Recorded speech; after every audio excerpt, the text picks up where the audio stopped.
Welcome back to Dynasty Dads. Today we're going over Dynasty Dads 35 startup. This is a Bestball league.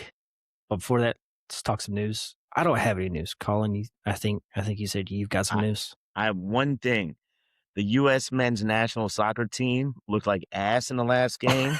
Looks like they were hungover from the 4th of July celebrations and 250-year celebration. I hope you enjoyed it because what you showed on the field did not look American at all. But, hey, guess what? 4 years from now, we'll see how we do. But it was disappointing to see that product on the field. Let's get to the startup. I didn't watch a single second of the game, but any fucking way. Let's go over some of the settings for this league. Like I already said, it's best ball. The league did vote to add an extra slot in your starting lineup, and it was voted on to be an extra flex. First, second, and most points scored throughout the season gets paid. It is a regular playoff. I know in some we've tried to vote to where it just goes through weeks 17. Whoever's got the most points at the end of the season wins. People like the playoffs. I totally get it. Unfortunately, there is a trade deadline in this one, week 14. The roster size is 40 players. The way that we try to get that number is like most of our leagues, it's a 25 player lineup and bench, and then 5 IR, and then 15 taxi. That kind of gets you into the 40 range. So waivers are a little bit bare because everyone's filled with 40. There is league median. Tight end premium is 1 point. And that's it. Just a normal best ball league. We started doing a few of these. This is our 5th one. I believe it's our 2nd this off season. We've had 3 in the past. I'm in a couple of them. Actually, I think I'm in the first 3. So they're fun. There's not a whole lot of maintenance. You got to make trades. You got to drop guys that are the bottom of your bench that's not doing anything, or it's no longer on a team. But you don't have to set a lineup. So that's nice for someone like Colin that has 130 leagues. So has a few too many. That's how we describe it nowadays. Thank you. Yeah. But all right, let's get into the first team. All right. Travis made no trade, straight down the board. Straight down, baby. I think there was a couple guys like this. I know Crank and Travis, 2 of the guys that have been here the longest. They've been here for quite some time. I believe Travis and Crank were here since the very, very, very beginning, a long time ago. But let's see how it worked out for them. QBs, Josh Allen and Jalen Hurts, Jalen Milroe, Travis McKee, Davis Mills, and Kenny Pickett. RBs, Ken Walker, Bucky, Hubbard, David Montgomery, Algier, Benson, Davis for the Jets, Smith for the Chiefs, Raheem Sanders for the Browns, Audric Estime, like RB6 on the Chiefs, not the Chiefs, the Saints. Then Michael Carter still floating around out there. Yep. Wide receivers, Nico Collins, Zay Flowers, Jameson Williams, DK Metcalf, your guy, Khalil Shakir, Shaheed, Jeremy Bernard, A.O. Manor, Jawan Jennings. He's able to get Rashad Bateman, which this is his type of platform in best ball. Like he's gonna have 1 to 2 games. Jordan Whittington, Elijah Moore, I keep forgetting his first name, Darius Cooper, and I know I missed one. Barrion Brown. Yep. Saints. LSU. Fast kid. And tight ends, Dallas Goedert, Chig Okonkwo, Pat Fryermuth, Colby Parkinson, Trimble, Darren Waller, Cade Stover, and Joe Royer for the Browns. He took him pretty high too. All right.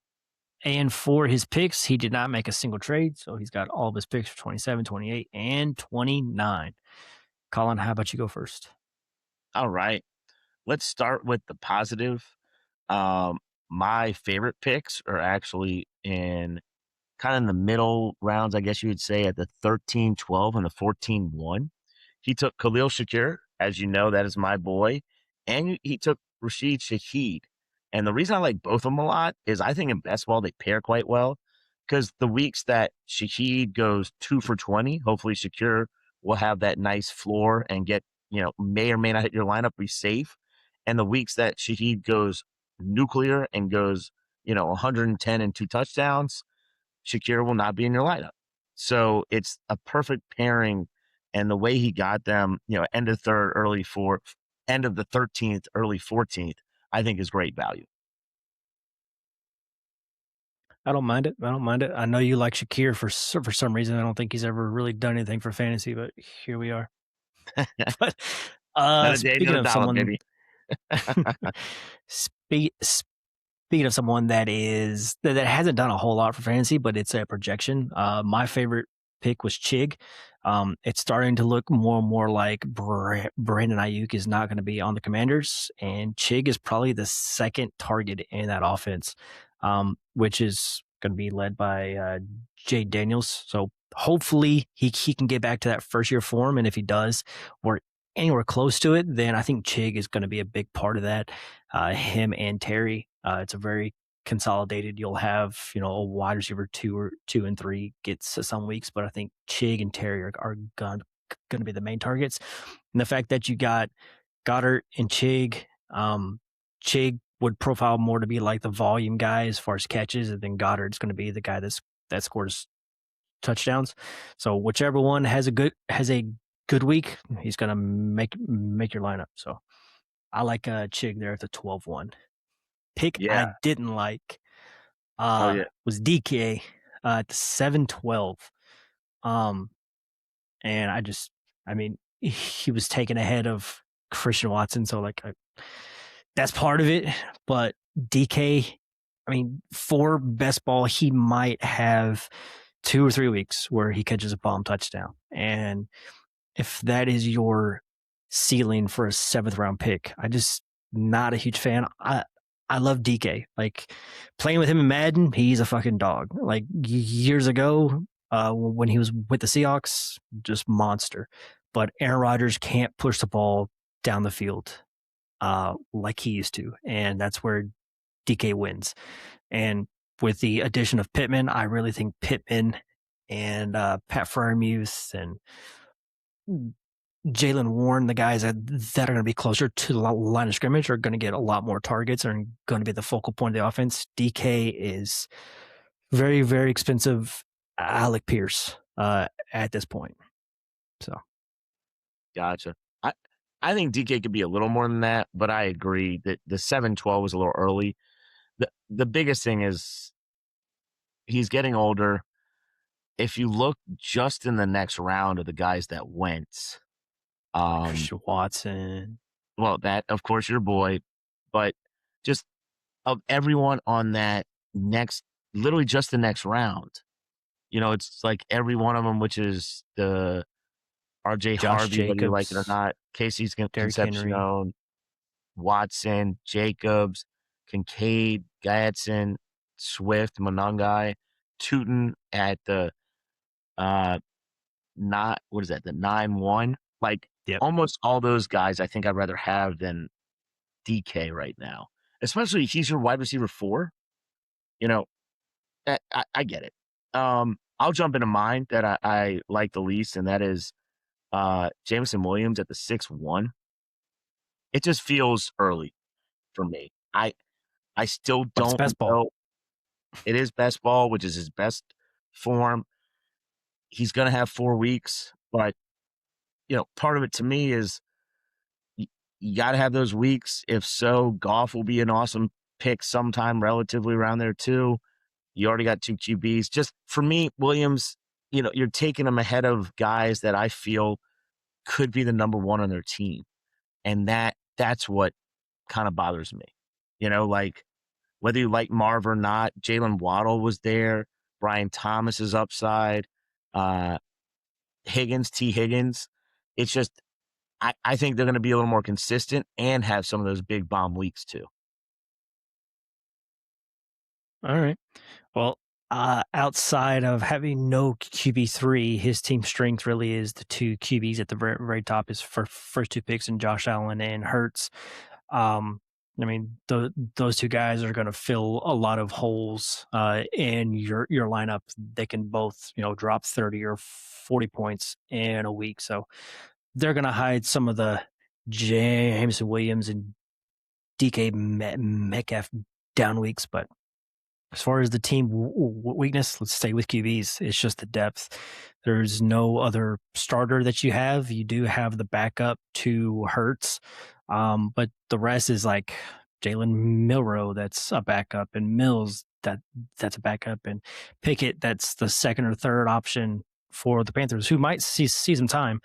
But when you invest so much on those first two, I get why he didn't take a third one.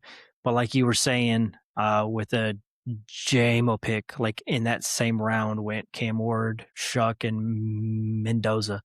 Like, and then you could have still hit wide receiver back to back on your next round and fill that out. Overall, it's a solid team. I like the team. There's no QB3, which, to be fair, in best ball, I'm not as I don't focus on getting a QB 3 and 4 as much in best ball. I know that kind of I'm the reverse. And I get it that you have you have 3 or 4 QBs. More likely, 2 of them are going to have great weeks, and the one that didn't was not going to hit your lineup. You don't have to worry about who to start. But at the same time, you have guys like Shaheed that's going to drop 20-some points, from time to time, and he might end up in your super flex spot. So you have so much depth on these rosters where you're going to have someone crack your lineup that you didn't know would, and he might be better than your QB2. But I get why you would want more, but it's just not as important to me, especially if you're having to spend a high pick on them. But if you could have waited and gotten like a Penix stack, or like an Aaron Rodgers or Geno or a Brissett down the line, then yeah, I'll take a QB3 then. But I probably wouldn't invest more than 2 picks on QB in probably the first 6, 7, 8 rounds. That's just me. That's fair. All right, and this is a win now team. That's how I saw it. Do you see it the same way? All right. Yeah, it's definitely a win now team. With the receivers we talked about, with kind of the biggest ones too is Goddard is truly his tight end 1. Goddard might only have 1 or 2 years left, and we like Chig as an upside play. We both like him. That was your favorite pick, but it's a win now team. Yep. Double tap. Here we go again. You look like you made 1 or 2 trades. The startup, I know the one prior, I think you made maybe 1 or 2 more, but before then you were just going straight down the board, and I wasn't ranking your teams very highly. And then I think this past startup 34, I think you were 7th, so that's a long jump from the 12th spot where you have been. And I guess we'll see at the very end where I put you in this one, but it's not 12, so we're on the right track. QBs: Drake May, T. Law, Drew Aller, Taylon Green, Dylan Gabriel, and that's it. RBs: he has Amarian Hampton, King Henry, Tony Pollard, Kenny Gainwell, Keaton Mitchell, Tajay Spears, Malik Davis, Jeremy Hill. No, that's not Jeremy Hill. Justice Hill. I've been playing too much of the 17-0, and I had Jeremy Hill in my head. Trevor H.N., Jawar Jordan. Devin Singletary, and Jeremy McNichols. Wide receivers, you got T-Mac, A.J. Brown, Mike Evans, Jaden Higgins, Cortland Sutton, Elijah Surratt, Jacoby Lane, Kayshawn Booty, Pat Bryant, Calvin Ridley, Greg Dortch, Xavier Hutchinson, Jalen Polk. I didn't know people still had him on their teams. Roman Wilson, Malachi Corley, and I think this is Arian Smith. Yep. There's a few AA Smiths out there that are at the very bottom. Tight ends, Fannin and Strange. I think those are your only two. Nope. Gillenborg. Gillenborg. Yeah. That's a John tough one Michael for me. Gillenborg. But I think it's good. Josh Oliver, Grant Calcaterra, and Luke Schoonmaker. Yep. And go over his picks. He does not have his first or second for 2027. He does have 2 extra fourths for 2027. One of them is yours, Colin. And he does not have his 28 first. So you're looking at no first for the next 2 years. Colin, how about you go first with your favorite and least favorite picks? Okay, you want to do both this time? Yeah, go ahead. Okay, we'll start doing that. Sounds good. My favorite pick actually was later on. It was at the 12-2, and it was Cortland Sutton. And a lot of people are dead in the water, Cortland Sutton. People, they got Waddle, Sutton's nothing. This, to me, is purely, Sutton has gone 10 touchdowns, 8 touchdowns, and 7 touchdowns the last 3 years. Bo Nix trusts him in the end zone. I think there's a decent chance he gets 7 again. Now, his targets and receptions and yardage might come down, but this is best ball. So in the games that he ends up getting, 60 yards and a touchdown plus the catches, he's going to hit your roster. So I love that pick at the 12-2 because of how late it is. And he's your 6th wide receiver. So the boom weeks, he's great. And when he doesn't score a touchdown, he won't be in your lineup. So it's a perfect for this team, especially because at this point, he already knew he had committed to this year. So I really, really like Sutton in this league. And then my least favorite pick at the 7-11 was Brenton Strange. It's just, I know it's a full point tight end premium. That is so early for him when he doesn't have a guaranteed, like he's not one of the top 3 options. I don't know how you look at it that way and say you're excited with that full point tight end premium to get a guy that, averages 3 catches a game. Yes, he might score a couple touchdowns. Yes, he got a little bit of time, but the 7-11 for a guy that isn't doing much more, and you hope he scores some touchdowns and is probably the 4th option on his team, definitely makes me worried. Who's the first option on that team? Brian Thomas. Okay. And this pick was made pre-contract extension, so this is Right. like we are still talking about this after he got his contract. So like to make this pick before that contract, it was a little strange, if you might put it. Oh, dad joke. What's up? All right. My favorite pick was actually his wide receiver 5, and that is Wandale.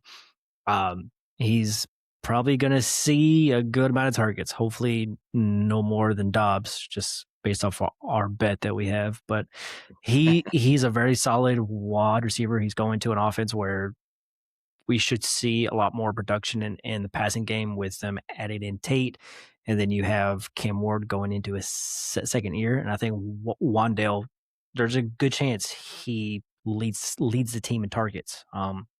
But to get him as your wide receiver 5 at the 11-4, I think that was a good pick. And then he's a guy that pairs well with Sutton. Like I talked about it on the last player with Shakir and Shaheed. Wandale might not score as many touchdowns. He's going to get a lot of targets and get PPR points there, where Sutton will be the touchdown guy. So, they pair very well together. Yeah, and then my least favorite was Fannin at the 310. I just felt it was kind of early. I get that it's full point PPR for not PPR, 1 point tight end premium. I've said my concerns about him going into this season. I hope he does well. I love the player.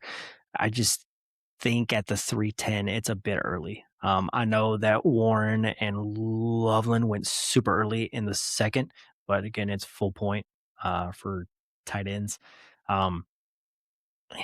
There's just still more tight ends that I think that you could have gotten later, and maybe added another back. Or I know that you love to add 4 QBs in a row. Like this probably wouldn't have been a bad time to add your third QB. He is only going with 2 this time. I think the last startup he had four, like his first 4 picks. Yep.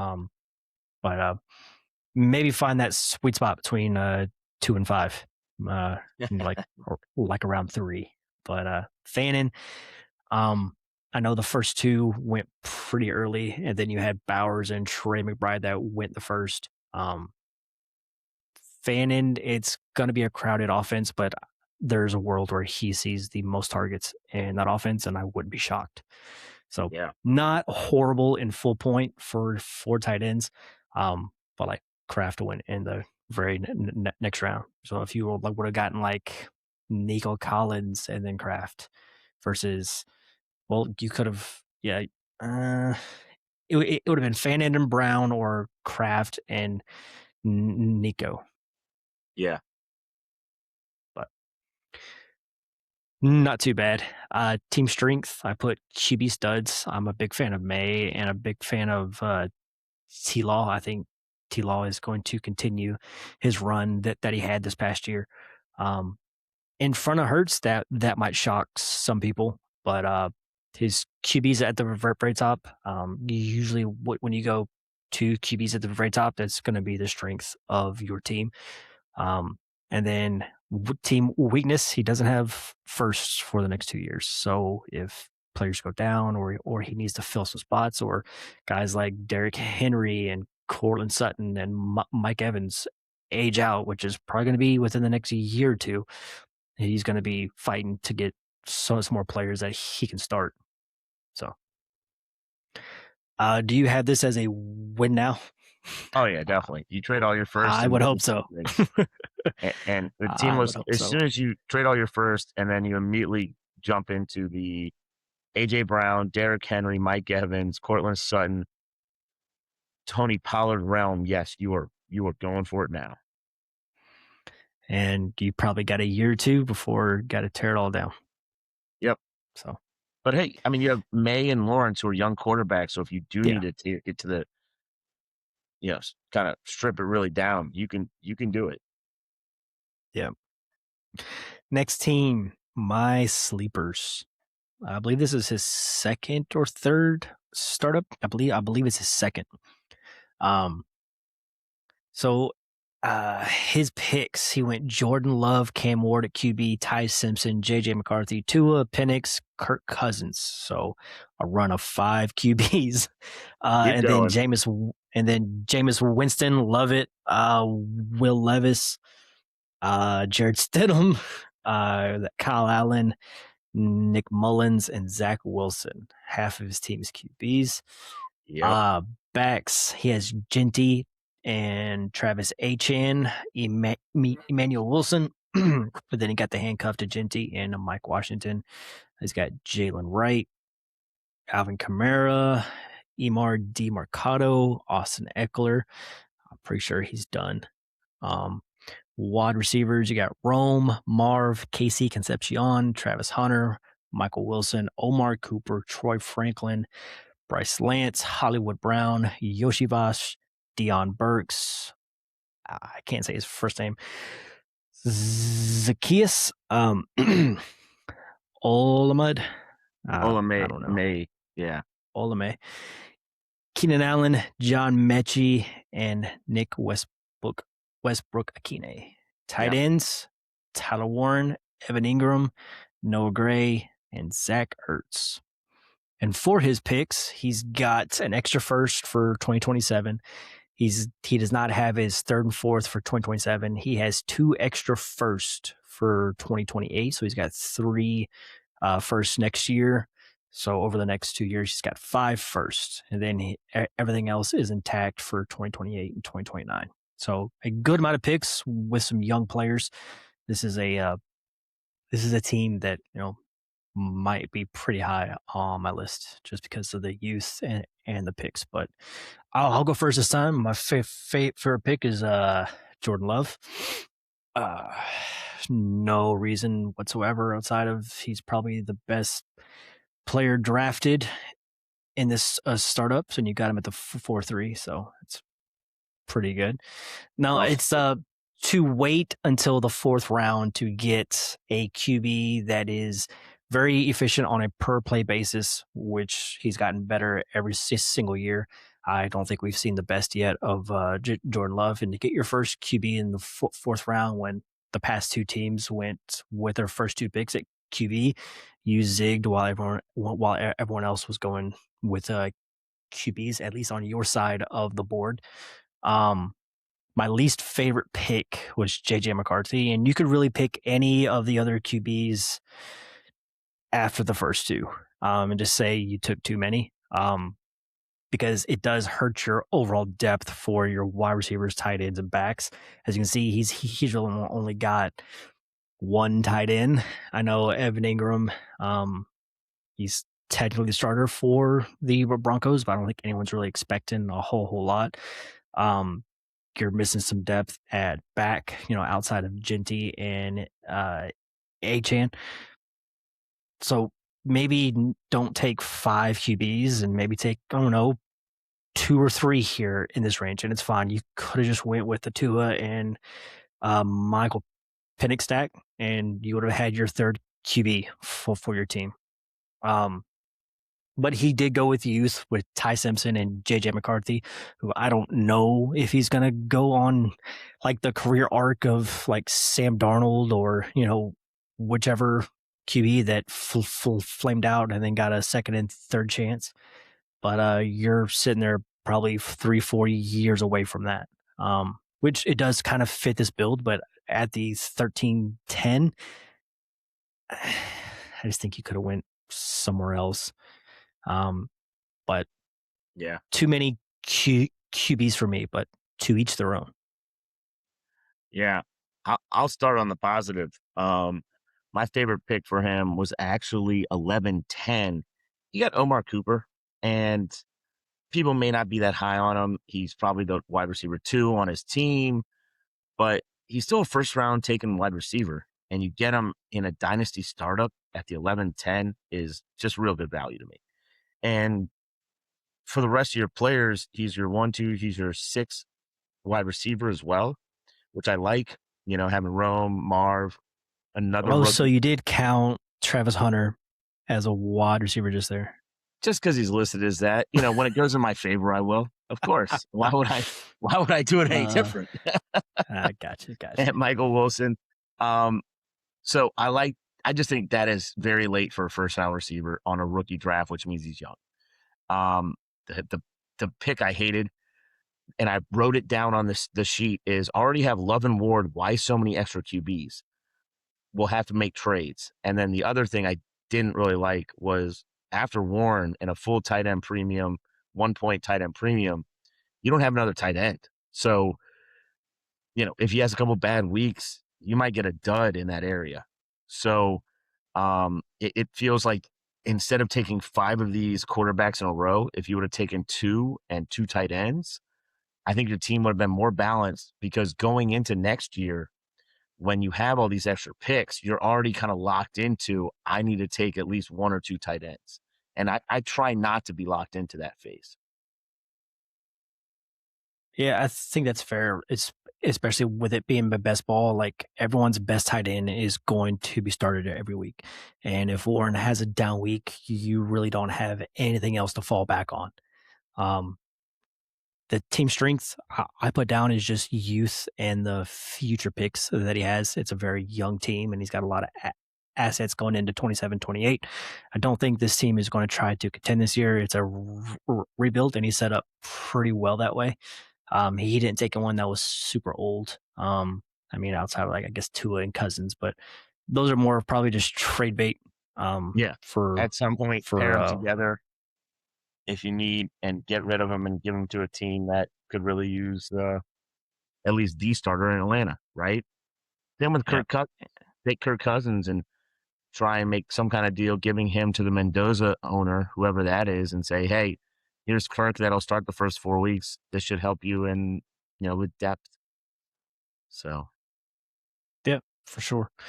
And for the team weakness, I put down tight end depth just because it's just Warren.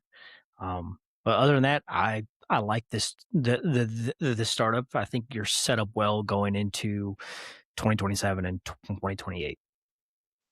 Yeah, it. I just don't like you're locked into grabbing a tight end at least with one pick next year, if not multiples. And it's full 1 point tight end premium, which means tight ends will get bumped up anyway. So it's probably going to have to be one or both your first. You might have to go tight end, depending how you finish. Yeah. All right. 12 Jake 12. I believe he's in a couple other leagues as well. I think he's in two others. One, I think he took over an orphan, and I think he's done a startup this offseason. I'm probably wrong on that. But I just want to start with his picks. He has none for 27 and none for 28. He is locked in for 2029. All four picks are there. But outside of that, QBs. Also, he has 4 first-round picks in this startup. He has Bowers, Bijan, St. Brown, and Jackson in the first round. And he's got solid depth, but he also traded away the next 2 years to get that depth and to also move up into the first. His QBs are Jackson, Malik Willis, Deshaun Watson, and Carson Wentz and Mason Rudolph. His backs are Bijan, Swift, Cal Monangai. He got him back to back in the 8th round. Sorry. Chris Rodriguez, Brian Robinson, the other B Robinson, Keelan Black, Jamari Taylor, Ty Johnson, and that's it for backs. Wide receivers, St. Brown, Cornell Tate, Parker Washington, Jacoby Myers, Malachi Fields, Antonio Williams, Jerry Jeudy, Keon Coleman, Mooney, Tyquan Thornton, Jalen Tolbert, Darius Slayton, Treylon Burks, is that Chris Young? And Wedgin, he's a kick returner for the Steelers. I believe that's Colby Young. Sorry. Yeah. Colby Young, sorry. Khalif Raymond. Is it Kenny Raymond or Khalif? What is his first name? Khalif. Oh. Come on now. Ashton Doolin, MVS, who's now with the Cowboys, and JSN, who's with the Giants. Tight ends, Brock Bowers, Kyle Pitts, Jake Ferguson, Dalton Schultz, Michael Mayer. I'm so tired. Darnell Washington. I'm waiting for them to update his weight. I know it's like 311. So yeah, it says 260. Nah. Yeah, that ain't right. Marlon Klein, another tight end. Austin Hooper. Who is this? Hakeem Butler. No, he signed as a tight end. Technically, yeah. They kind of brought him in on an effort, and he's gained some weight, so they're listing him as a tight end now. It's great. Okay. And he was in the what league was he in? I think he was in the UFL. Was he one of the stars of like the UFL or the I think so, XFL, which makes sense. I mean he's 6'5", 227, and I believe he was a 4'5" guy, 4'4" guy. So coming in. Yeah. All right. So how about you go first? Sounds good. Yeah, I'll start. My favorite pick for this team is something I usually don't do. I usually just go straight up with picks. But he made a lot of trades, and he got 4 of the first 11 guys, which means your team maybe studs and duds, but you really got so many studs with Bowers, Bijan, Amon-Ra, and Lamar Jackson. You have one at each position, and you know you're going to be set up well for a long time. So that was what I liked most. I almost put the fact that he got Swift and Monangai, and then also got Bijan, both B-Robs. So he has both the starters and the backups, and it's best ball, so you don't really have to care. I like what he did there. The pick I did not like as much is just because of other guys around it, was he took Carnell Tate at the 404. And if he wanted a receiver there, you had Pickens 2 picks later, Garrett Wilson, Ladd McConkey, Chris Olave, Devontae Smith if you wanted it, Rashee Rice since you're playing for the now, Luther Burden. It's just, I get the upside and appeal, but rookie wide receivers can have pretty good years, but they almost rarely ever blow up, especially going to play in Tennessee with, we like Cam Ward's upside, but he's not Joe Burrow where Chase came in. So that pick, getting rid of all your picks, all your future value, and then still taking Tate just doesn't quite fit and build. And yes, Tate should have value if you want to trade him away for assets. But for me, of straight out of this, that's the pick that makes me question it. Fair enough. My favorite pick was one of his later picks, Jacoby Myers at the 13-3. And he'll probably fill in some for Tate. Myers is probably my favorite of the group in Jacksonville when you take into account the value and the cost to get him. They paid him to come back, and he was someone that was very, very involved as soon as he got there. And for Bestball, I don't think he's going to be the boom or bust player. I think he's going to be the safe player that's going to hit your lineup pretty much every week as one of your wide receivers. It's going to be St. Brown and then Myers, and then you might get Parker in there, and then Tate will also get in there from time to time. But I really like Myers and the value of him, and it's just because there's so many other players that are there right now. But I think he's probably the most well-rounded, solid player that's going to come in and give you 10 to 12 points a week. That's just my take on him. He was someone that I was going after at the start of the offseason. I also like that he paired him with Parker Washington. Yep. In best ball, all you need is one of them to hit each week, and getting him in the, Parker might have been a little early, but having them both means when Trevor's throwing some touchdowns, one of you guys should hit your roster. Yep.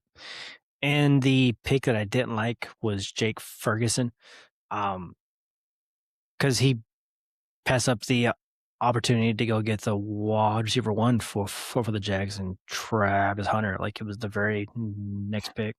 No, I'm just kidding.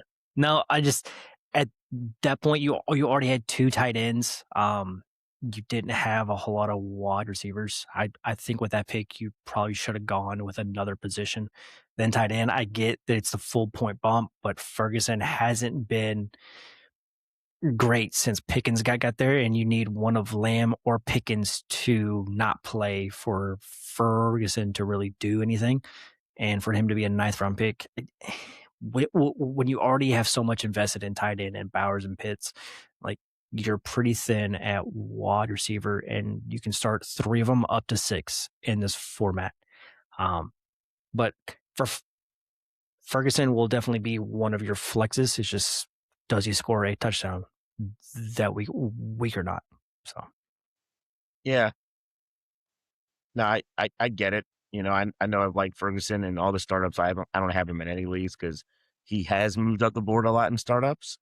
I liked his value better, which in is startups. Weird. Which is weird because he didn't do a whole lot this past year. Where did he finish? He was tight end 10. On the year, he was tight end 10. I thought he was much higher than that. No, tight end 10. No, I think that's where he's ranked in startup. Something. Oh, that is player rankings. Where did he finish last year? I think he was like tight end 5. Tight end 4. No, get the fuck out of here. Yep. Well, I'm here. All right, Grok. Where did Jake Ferguson finish in fantasy in 2025? 2025? Yeah.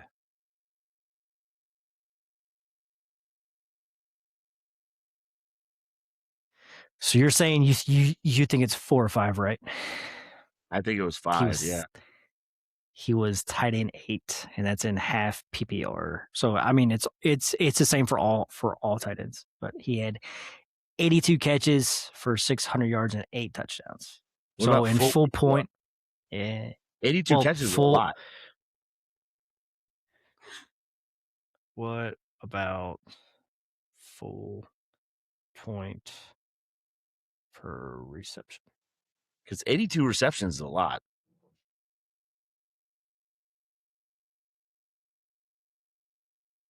So he might move up to like 6. tight end 5. I guess you were right, motherfucker. Boom, bitch. I don't know. I just felt like he didn't have that great of a season. I don't know. His Maybe first because 6 or 8 you were weeks talking up. awesome. Yeah. Yeah. Yeah. All right. Well, you got me there. Oh, The take the win. team strengths. I just put down studs because he got a stud at every single position in the first round. That's a very good base to start off your draft with 4 first round picks. I mean, and from there you just got to fill in the holes.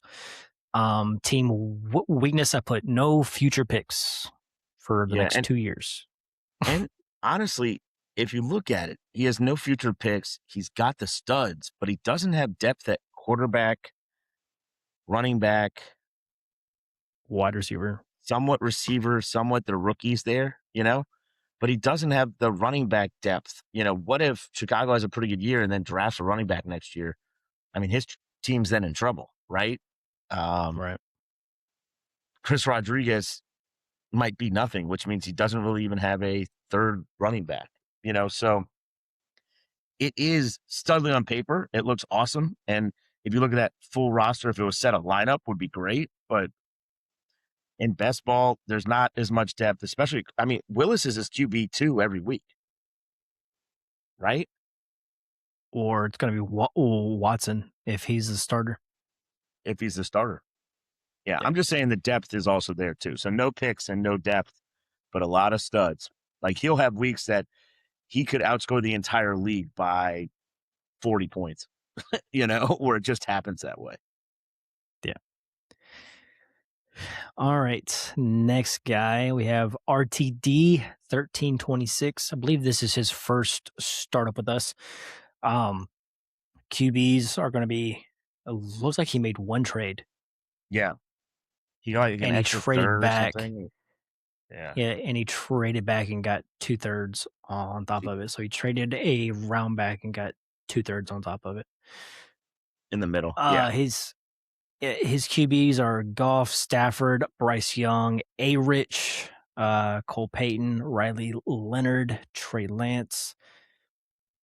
Backs are JT, James Cook, Jalen Warren, Jonah Coleman, Emmett Johnson, Braylon Allen, Sean Tucker, Ollie Gordon, Najee Harris, Joe Mixon, Nick Chubb. So like 3 guys that are not currently on a roster. And then Keyshawn Owens.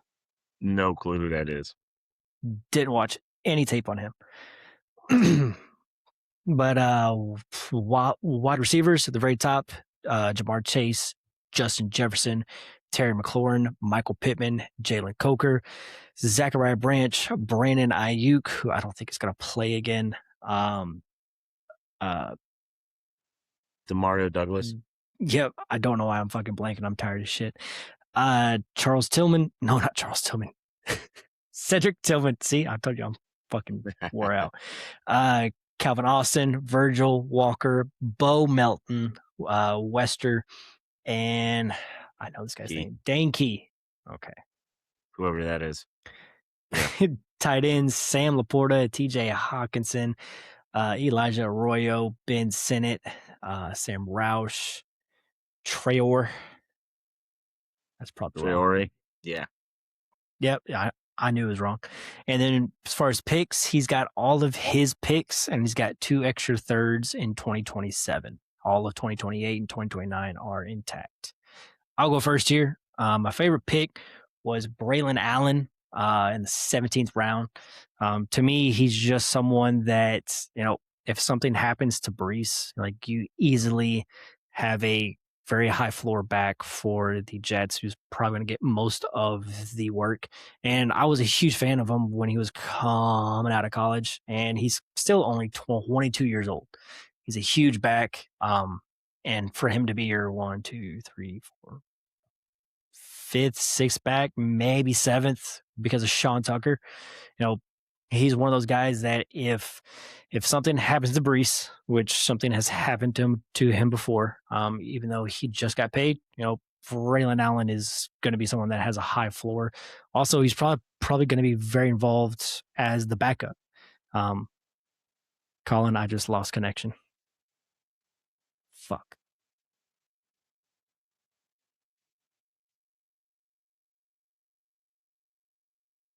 Can you hear me, Colin? Oh yeah, did I lose you for a second? I don't know which one of us Yeah, lost. yeah. I cut out. What was the last thing that you heard me say?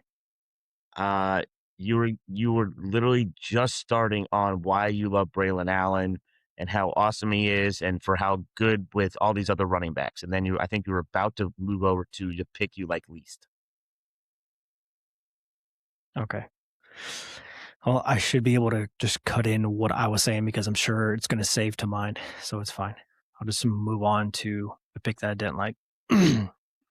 So, for the pick that I didn't like, it was Brandon Ayuk at the 18-5. And just because I already said, I don't think he plays again. If anyone's watched the videos that he's done, that shortly after he's taken down, the way he's talking about the Niners, the way he's talking about now about Jaden Daniels, like he's burned every bridge that he had left. I don't, and also he's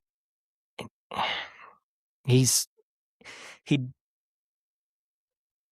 everything started off because he wasn't rehabbing his ACL correctly, and so don't even know where that's at. And the Niners now can just hold him until the end of his contract, which they have no incentive to cut him or trade him. Like they can just hold him and he's done, which I think is probably what's going to happen is he's just not going to play again, which you didn't burn that high of a pick. It was the 18-5. Probably go back to 3 years. He was going in the top 6 rounds. So top 5 rounds. Yeah, he was going So early is the nice way to put especially it. after that contract. So Yeah. Oof. yikes. And that's how it works. Yep. So I'll jump in here with my favorite pick, and it's a guy I haven't talked about much, but it's Jalen Coker at the 13-8, I believe it is. I just felt good value is really what it comes down to, and to pair him with Bryce Young. So at some point, your third quarterback and your fifth receiver will hit your roster when Coker, let's say, scores a touchdown and has a good number of catches and yards.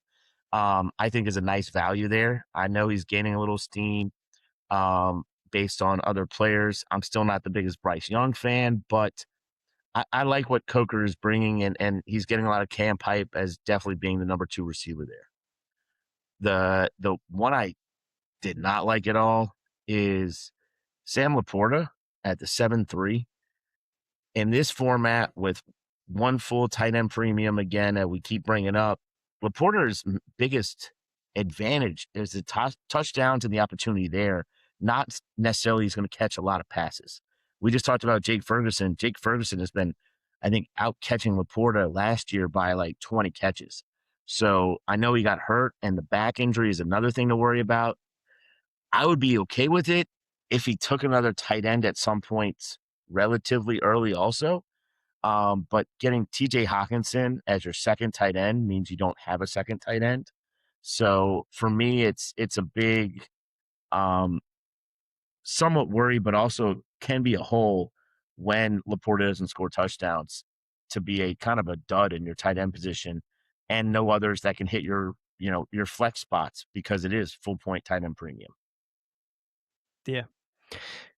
For the team strength, I put your top 2 backs and your top 2 wide receivers. Jamar Chase, JJ, JT, and Cook.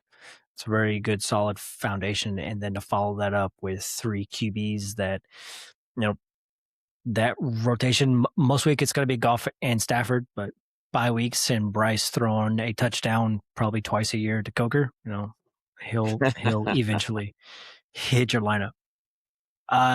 Team weakness, I just put tight end depth just because Sam Laporta, we don't know how he's going to be to start the year, and then also how is that going to affect him for the full season. And then TJ Hawkinson, He could have a resurgence with Kyler, and I wouldn't be shocked if those two players finish pretty closely together, and you got one in the 7th and one in the 14th round. This to me is a win now team. You got a lot of older players on here as well, but the good news is you still have all of your picks plus some for the next 2-3 years. So if you need to fulfill holes or guys start to age out, you can trade those picks or use them to fill with youth. Yeah, definitely. And what's nice about that is I think it is what you listed as is probably a win now. Okay. If Yep. it's a win now and he gets to the point week 7, 8, he can take his extra picks and future picks and go make a deal, and add wherever the hole is. If it is at tight end, go get a tight end from someone. If it is at running back because, some injuries or whatever happens, or Coker isn't the answer, right? Having those picks with this kind of lineup, I like the 3 quarterbacks that we already discussed. Whether I like having 3 quarterbacks, whether I'm a huge fan of these is a different story. But having those picks makes it, you can make a decision week 7, 8 of, am I going for it or am I not? And you can either beat the market or be, in a perfect position to at least be able to make that choice. On to Jason, who's pretty sure he's been here the entire time. I believe the earliest league he's in, his dad's too. So he's been around for quite some time. Jason, your QBs, Herbert, Bo Nix, Aaron Rodgers. So he's got 3 QBs. He also has Tyler Huntley down there for some reason. I'm just kidding. Jackson will probably get hurt, and then you'll probably see some Huntley. I don't think he'll make it into your lineup, but who knows? Backs, Gibbs, Judkins, Jonathan Brooks, Bill Krosky, Claiborne, Lloyd, Jaden Ott. You probably know this guy. CJ Donaldson. Yeah. I don't think he's making the team, but he's on it. I know Anthony Davis. Yeah. All right. And then the retired Le'Veon guy. Moss. Yeah. He drafted him anyway. Yeah. Even my though guess is he was on retired. auto and just those picks just Probably. Went. Yeah, probably. Wide receivers, George Pickens, Jalen Waddle, Mekhi Lemon, Christian Watson, Josh Downs, Jaden Reed, Tank Dell, Tyreek Hill, Trey Tucker, Keon Coleman. Is that Cypress? Yep. Cyrus Allen. CJ Daniels, Savion Williams, Tutu Atwell, Ty Felton, Luke McCaffrey, and then probably some auto picks. Noah Thomas, Aaron Anderson. These had to be auto picks. I don't even know who Lowe is. Yeah. Tight ends, Isaiah Likely, Mark Andrews, Hunter Henry, and Eli Raridan. No Fant. The blocking tight end for the Jags. Mm-hmm. And Nate Burkhardt. Yeah. Justin Hawes. And don't know who this is. No clue. Bauer Sharp. And he went to LSU. You could not tell me. I had never seen that before. That's crazy. Yeah. All right. As far as his picks, he does not have his second for 2027. The rest of his picks are intact for 27, 28, and 29. How about you go first on this one? All right. Perfect. So looking at his team, I'm going to mix it up. I'm going to say the pick I like least this time just to start, just to mix it up a little bit. Just to piss me off.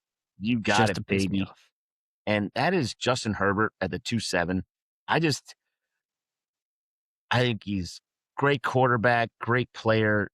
Ever since his rookie year, fantasy-wise, he hasn't been as productive.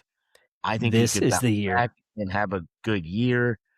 But just based on where he's going in a lot of startups, instead of the 207, I keep seeing him in kind of late, let's say like the 303, 304 range, right? And if you look, that's where a lot of other quarterbacks are. It's just a little early for me, especially when I think guys like Omarion Hampton, and that offense could be a little slower paced.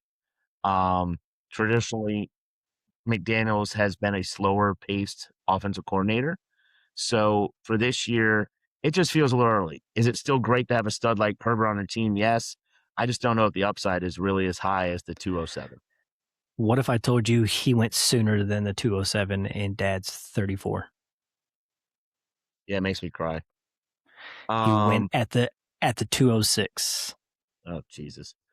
And then my favorite pick is actually staying at quarterback, and that's Aaron Rodgers at the 15-7. And that comes down to the idea I love having three quarterbacks, and I want three quarterbacks in a best ball because you never know when one of your guys will dud and one of these other guys can at least save your ass. Or that other guy blow up. You know, Rodgers, you and I could make a bet if we want. I'm going to bet one game this year he gets 4 touchdowns. I don't know which one, but if he does it, he'll hit Come your lineup on. and it'll be very helpful, you know? And so whenever that is, getting him that late to be your third quarterback is perfect. What about you? I don't think he's throwing 4 this year, but I guess we'll see. Yep.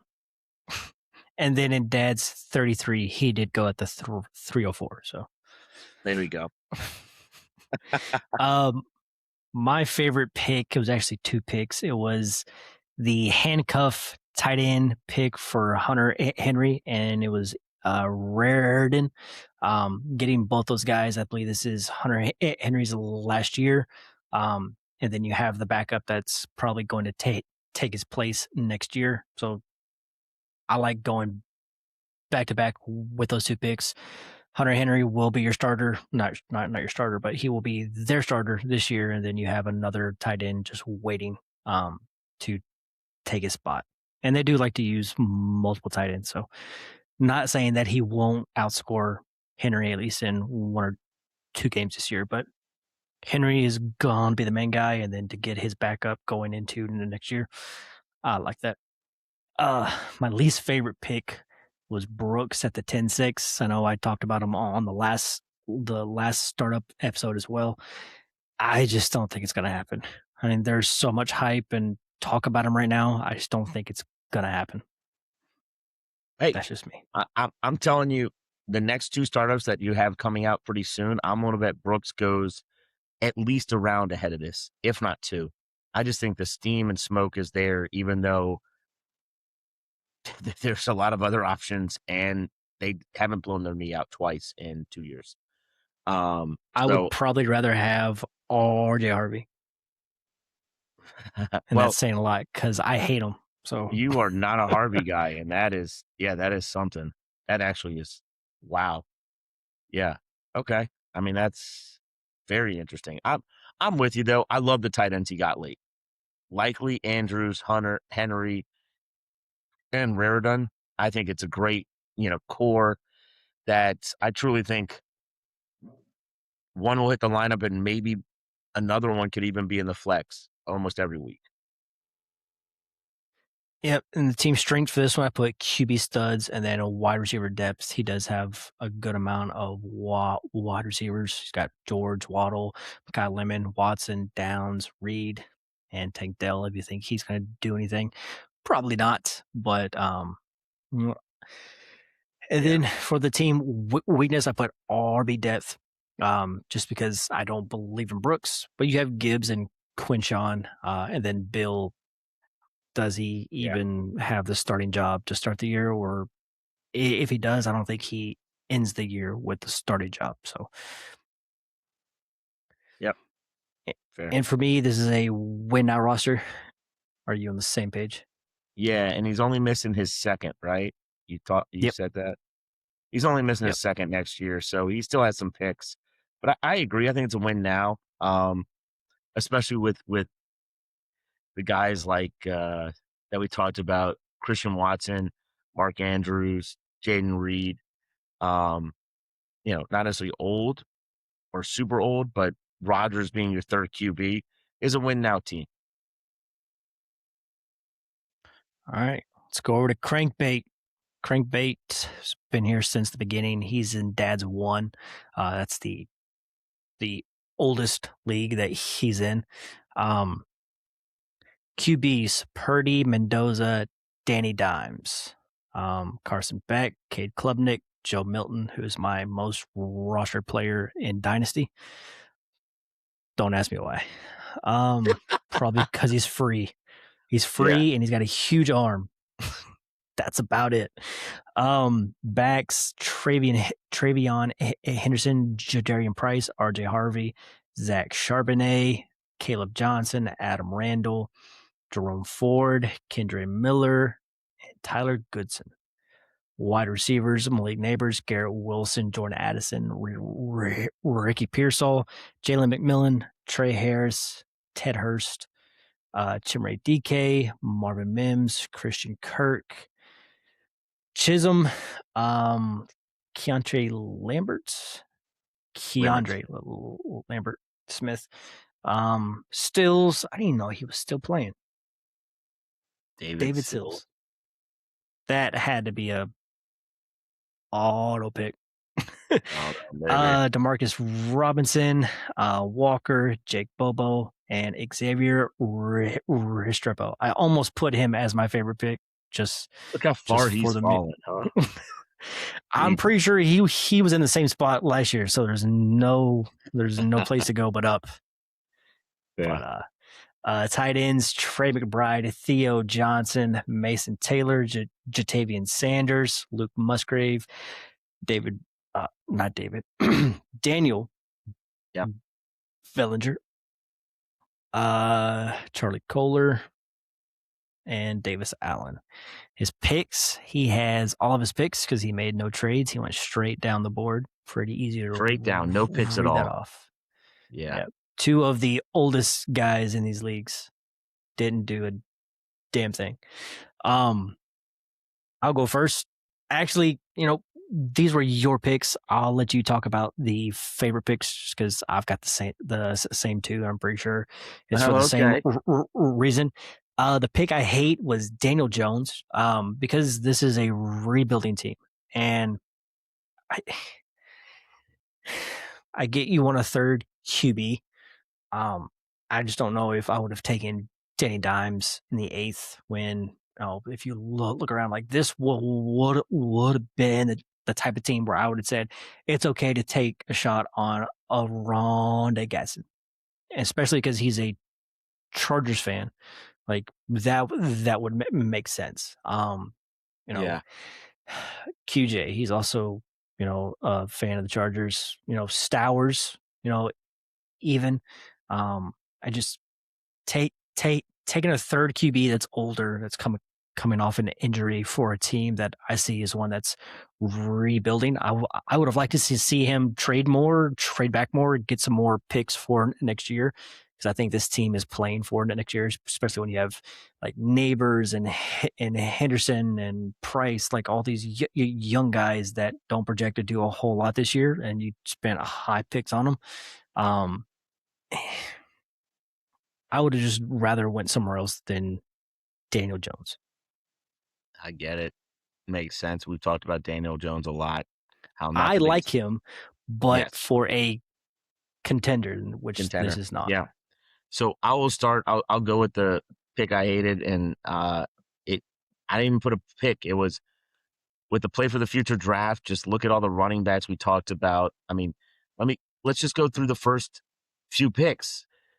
Trey McBride's great, Purdy's great, but you got Neighbors who's injured, might be on the PUP first 8 weeks. Garrett Wilson's fine. Travion Henderson hasn't broken out yet. You have Mendoza, who might not start. You have Price, who is another rookie. You have RJ Harvey, who doesn't look like the starter. He's trash. Addison is fine, but is the second wide receiver on his team. Pearsall has not been healthy, but is young, so you're taking a shot. Charbonnet's coming off an injury, won't even play. And then a few other guys that some I like just because now all of a sudden we're getting to the 13th round. But so many of these guys are so young. If that's what you want to do, you don't have to trade as much as I do or as much as some of these other guys, but trading for future assets to help pair with all the young guys you have, I think would have been, a nice addition to it. And I guess that's the way I play relative to what he did. So that's what my thing I didn't like is if you want to do that route, just play for the future, get some extra picks and capital. On the other side, my favorite pick was Jalen McMillan at the 13-8, and then following up with Ted Hurst at the 16-7. I believe it was. Is that? Yes. 16-7 and 13-6. So I love pairing those two. I just feel, let's say Tampa comes back and the offense a little better, the defense a little worse. We know Baker should be healthy, and having those two, yes, Ibuka could be great, should be great, but if for whatever reason he isn't as much of a touchdown maker this year than he was the first 5 weeks of last year, all of a sudden you got the big body and the other option that are younger right now in McMillan and Hurst. And let's say Godwin's off the team next year, all of a sudden you have a wide receiver 2 and 3 on a pretty good offense. So I really like the way he paired them, and I like those two players because I thought they were good values.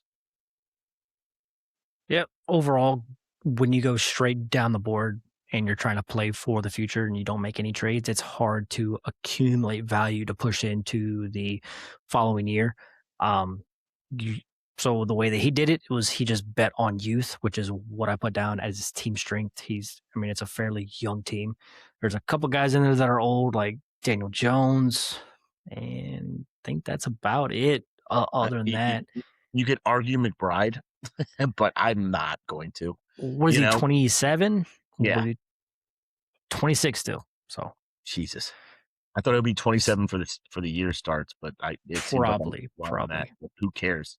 That's picking straws that are not needed. He's still a stud. Yeah. So, and then for the team weakness, I put not enough future assets for someone that's looking to rebuild this year, and he could make trades in season.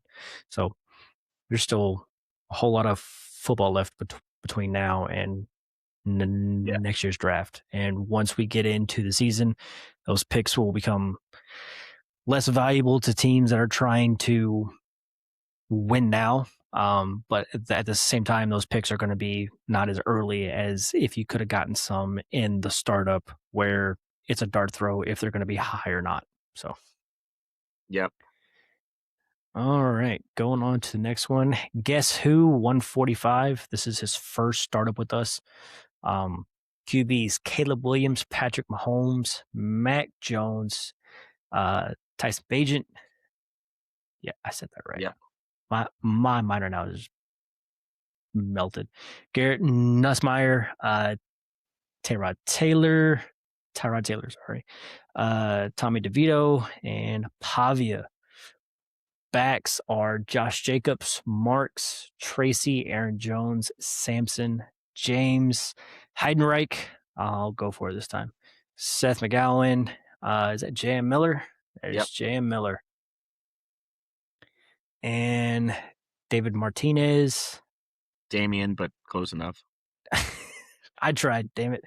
Damian Martinez. And he's on the Packers, and I didn't know. Yep. And then Britton Brown. Yep. Sweet. He actually got a little play at the end of last year, but they added for the Seahawks. No, he was with Britton Brown. Should have been with the Texans. Oh, I was talking about Martinez. I know that he played for the Seahawks last year. No, he got cut. He didn't even make the roster. Glad that we have him. Anyway, wide receivers, he went Puka, BTJ, DJ Moore, Quentin Johnson, Xavier Worthy, Isaiah Bond, Kyle Williams, Brendan Thompson, Dante Thornton, Turpin. Deontay. Oh, yeah.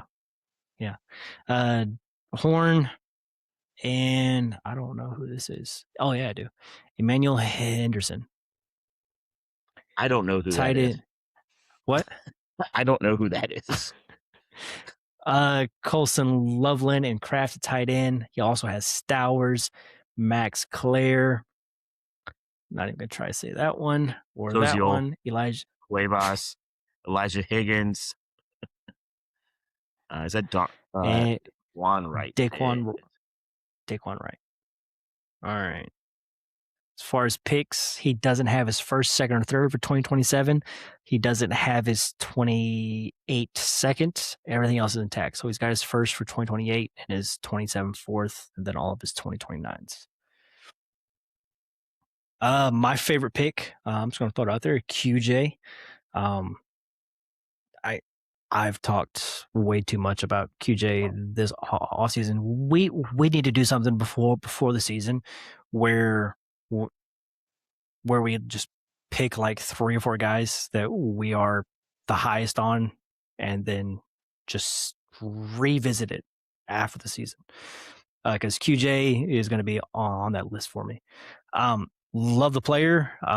He's going to be on the field every single snap for the Chargers. And there's a world where he's the wide receiver 1 for the team. I know that would piss off some Lad McConkey fans, but QJ, No, I love the picks. not some. It would piss off every Lad McConkey fan. So that's fair. And then my least favorite pick, I think it's pretty clear, DJ Moore. I just don't think it's going to work. He's an older receiver that changes team, that spreads the ball around, and they have 3 other guys that do the same thing that he does. I just don't see it going well. Even though, you just bought DJ Moore, for future Hall of Famer Matthew Golden, but and got a second, see how it works for a third swap. Yeah, we'll see. It was a 2-3 swap, and I gave you DJ Moore. You gave me Golden. So yeah, we'll see how it goes. See how that goes. What about you? So I'll start. My favorite pick, because it's best ball, is actually, he's got so many studs at other positions, but running back is just kind of weak. The fact that he took Aaron Jones in the 5th, let me make sure I had the pick right, at 16th. Yeah. Is 16-8. Because I think part of it is the running backs he did take are a lot more depth. And so when you have that depth, you need a couple guys that are actually going to show up weeks 1 through 4. You never know when the injury is going to happen, et cetera. And getting Aaron Jones at 16-8, who I think will be the starter and be their prime ball carrier and receiving back to start the year, is awesome with the way this team's built. The pick I did not like, because I just don't think it fits everything else going on here, is Eli Stowers. I understand, early tight end, full tight end premium, 1 point. I just don't think this year he's going to hit your roster that much. No. You have Loveland and Kraft, so it's not like you needed a tight end. Yes, it's a futures play, but when you got rid of all your picks for next year, you may be happy, but I think if you had a different position, let's say you took a running back here, one of the ones you might have liked, whoever that might have been, David Montgomery. Not a whole lot left. Well, David Montgomery, right? If you take David Montgomery there, and then you pair him with Woody Marks you got later, you now have... Who is doing that trade where they trade away Stowers for David Montgomery? I wouldn't, even if I was trying to win now. I'm not saying go trade for it. I'm just saying if you would have just taken No, I'm saying, but that's the trade-off that he would have made, is instead of taking Stowers, he'd taken David Montgomery or Chuba Hubbard or RJ Harvey. I would take Stowers over every single one of those guys. Jonathan Brooks is going to be in this spot soon. So let's say he's taking him. Even better. I'm just saying, to me, or take another position. Anyway, it doesn't just fit the build for me. And that's what I look at, is it's purely a lost roster spot for this year without picks next year, where you're really just playing for this year. That's what I'm playing. Yep. And also, I want to point out, there's something to say about, people that trade away their future picks, but then draft young. In a way, you are trading the future for young players now that will eventually turn into players that you can use. So you're just moving up a year. Like Stowers was a first-round pick this year. I don't think he would be a first-round pick next year. But you are trading a year to go ahead and get the first year out of the way for Stowers. So like there's something to be said about sitting away the picks and then taking players that are young, just so you can kind of start that process earlier and have those players fill in spots sooner than the picks that you would be taking next year. But also you lose the ability to trade those picks for players that you need for now as well. So it's just however you want to play it. So when you trade away your future picks and you draft someone young, I'm fine with it because you are just moving that year up. But Hey, yep. team strength, I think it's tight end. I mean, when you start off your first 4 rounds with Loveland and Kraft, it's like one of the best tight end rooms. What? The, you could also say stud quarterbacks, even though you Yeah. may not like the Holmes, but in ours, yeah, he's got both those. Wide receiver Okay. depth is also another positive. So he's got a lot of things that are nice about this squad. Yeah, absolutely. And I think from just talking, it's pretty clear that the team weakness is the backs. You have Josh Jacobs, is the for sure starter, and then you have Aaron Jones for one more year. And then you got Marks, Tracy, and Sampson, who you're going to be relying on bye weeks, and if something happens to Jacobs or Aaron Jones. So, which both of those guys have not been the pillar of health the past year. So, Yeah. all right. And I think it's pretty clear it's a win now team. Do you agree? Oh yeah, definitely. Oh, yeah. All right. Oh yeah. Kilrow, our second fan of the Eagles. It's funny enough, when I did my rankings, I believe I had these guys back to back. So it'll be funny to see how they react.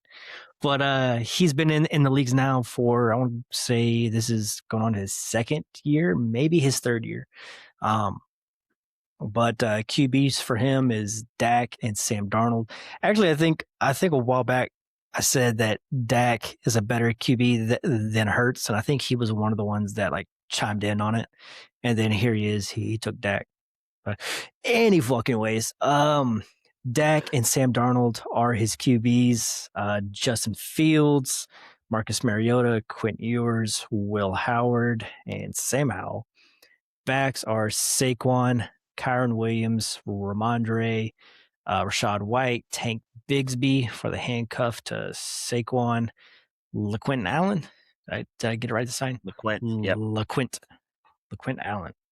Jaden Blue, Rashid Ali, Yep. Rasheen Ali. Damn, I am just fucking all over the place.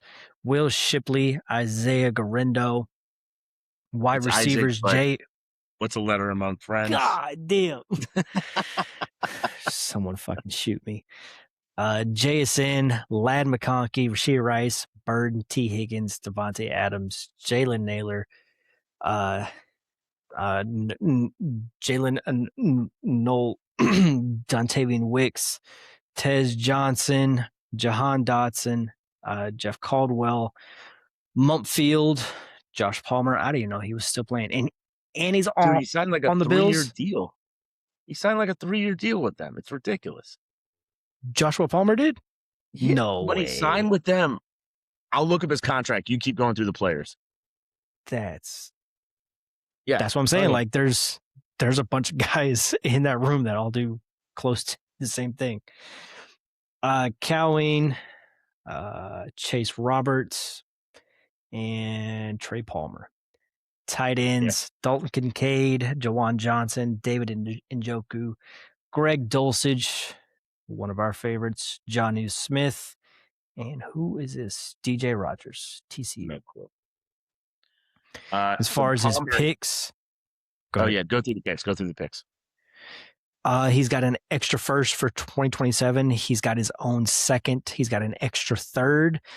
He's got 2 extra thirds. Sorry, so he's got three thirds, a second, and 2 firsts for 2027. All of 2028 and 2029 are intact. No extra picks. Please tell me he signed like a 3-year, $30 million deal.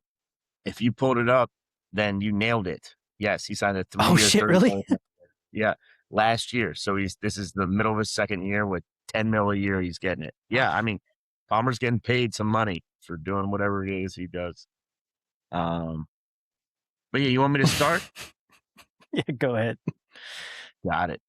So yeah, no, I mean, yeah, Josh Palmer on a roster still. So let's start. My favorite pick. Let's get it out the way because I know we both like it. And as much as keep saying it, I have not pulled the trigger, and it's Greg Dulcich. I just think he could be the number one option on that team this year.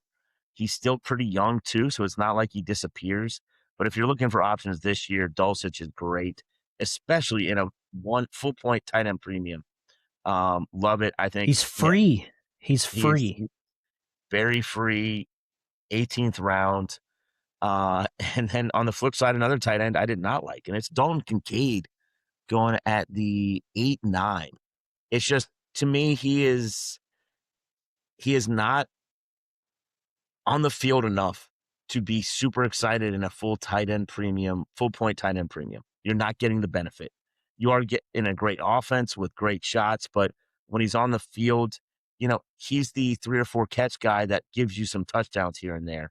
He's not the one that's going to get a big week of like 7 receptions, 70 yards, and a touchdown. That's just not who Kincaid is. And taking him this early as your first tight end, I know you didn't have one by then, but it's still, to me, is the pick I like least. Yeah, and then going into Jawan Johnson, like the Saints have a lot of tight ends now. They have Noah Fant, Jawan Johnson, Oscar Delp. Like, there's a chance that Jawan Johnson is not the same guy that he was the past 2 seasons. And also, they drafted Tyson, so like there's more pass catching options. And Tyson can work in the slot where Jawan Johnson plays most of the time. So Jawan Johnson could be nothing. So, and as a Saints fan, I still think he's probably, especially to start the year, their second option.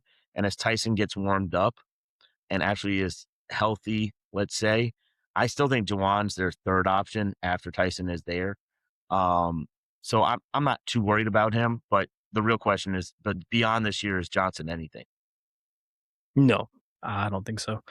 And so Jawan Johnson will, cover the first 4 weeks, and then he'll get phased out, and that's right around the time when Dalton Kincaid gets hurt. So you'll be relying on Greg Dulcich. Sweet. Got him. My favorite pick was T. Higgins at the 6'8". You got him as your 5th wide receiver, and am I doing my math right? Yeah, 5th wide receiver, and that's pretty crazy. You're pretty strong at wide receiver, and not to mention you also have Devontae Adams later as well. So you have a good chance for 6 wide receivers to be in your lineup every week. That's something that I love to see. That's something that I try to strive for. So pretty stacked there. Pick I didn't like was your wide receiver 3, just because I have to pick it until he's no longer in the league, and it's Rice. I'm sure he's going to be great this year if he plays. I'm sure of it. But he's just not someone that I want to invest a 4th or 5th round pick on, personally.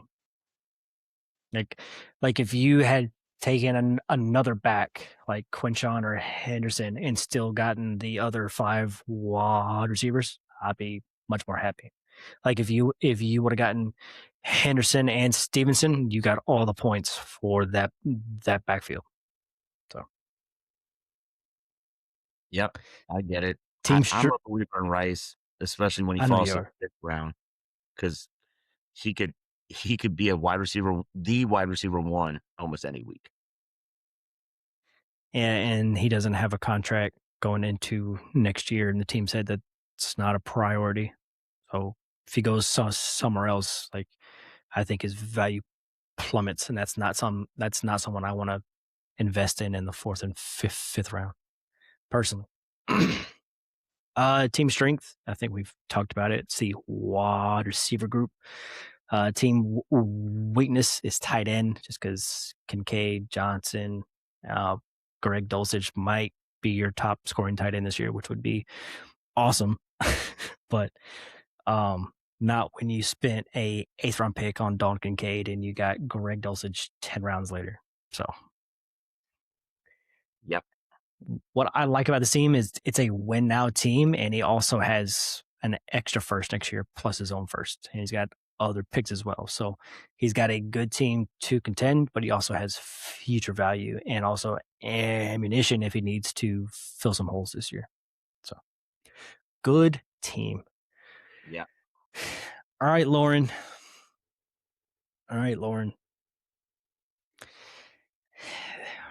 You left a comment on the Dad's 34 episode where you basically said that you weren't looking forward to this one because of the trade you made.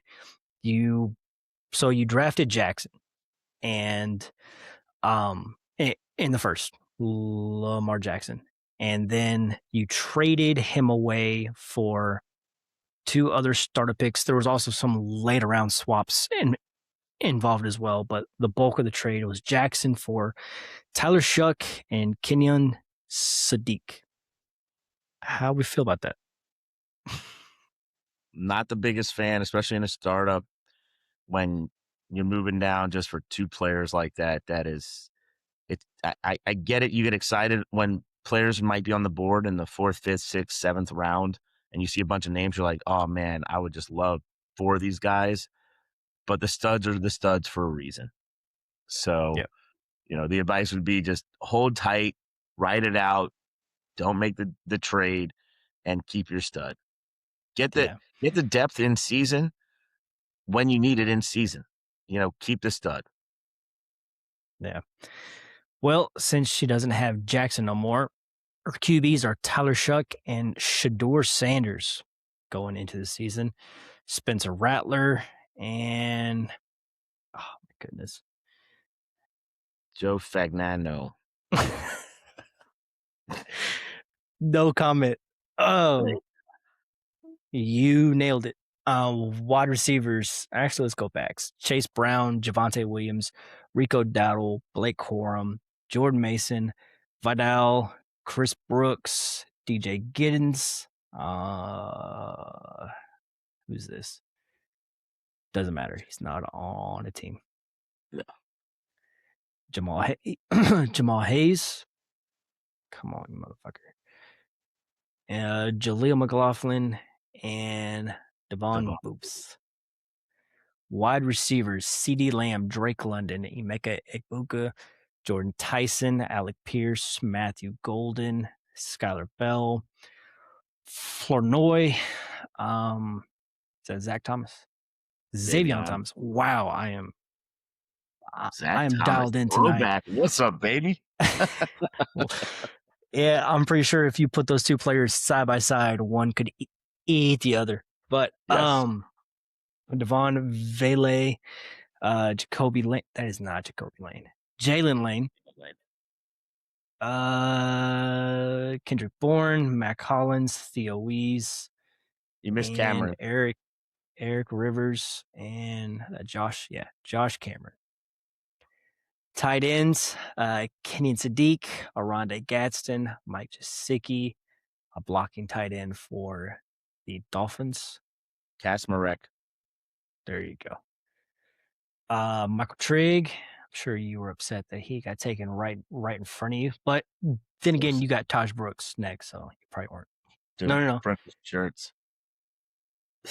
You passed up on Trigg for Brooks, so that math checks out. Was that Mitchell? Yeah. Evans, and then Lance Mason.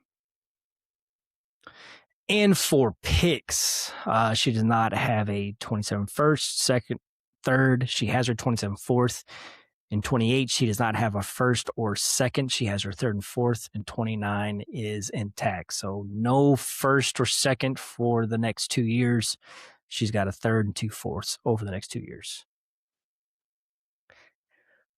I'll go first. My favorite pick is going to be Matthew Golden, just because the Golden Boy this offseason, I guess.